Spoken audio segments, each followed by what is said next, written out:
Dear Burning Man, what do you see when you look at me? Do you see feathers and drums when you look at me? Do you see a primitive culture that can be made better by assimilation? Or do you simply see me as a fun costume worn to honor my people?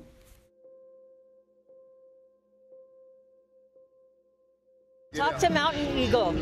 He recognizes me. But I just want to know why you think that that's appropriate for you to wear. Because my spirit guides told me to, but and I you're not submit. Native American, and your ancestors really, I'm not. You don't know that. You just said you weren't. Yeah, you just told us you weren't. Not in this incarnation.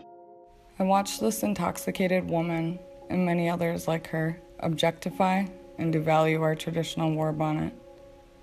As she storms off to her next drunken adventure, not a single word that was exchanged was able to sink into that overly glittered head of hers.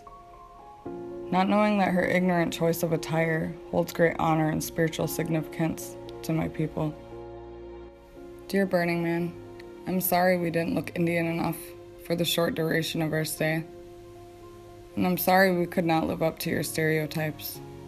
But just know, the disappointment was mutual. I watched the ashes from our sacred fire in Standing Rock being carried by a person who was under the influence of alcohol and drugs. I watched other natives support and stand by as our spiritual and traditional practices were being disrespected and ignored. They held a quote-unquote ceremony, where I left early and in tears. I walked back to our camp alone and cried. I felt ashamed and angry that I was there. I felt used, and I felt sadness that our sacred items and medicines were being exploited.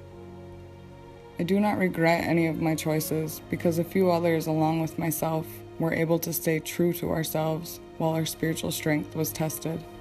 Burning Man was a learning experience, to say the least. And even though we didn't participate in their quote-unquote ceremonies, we still found ways to make the most of a bad situation.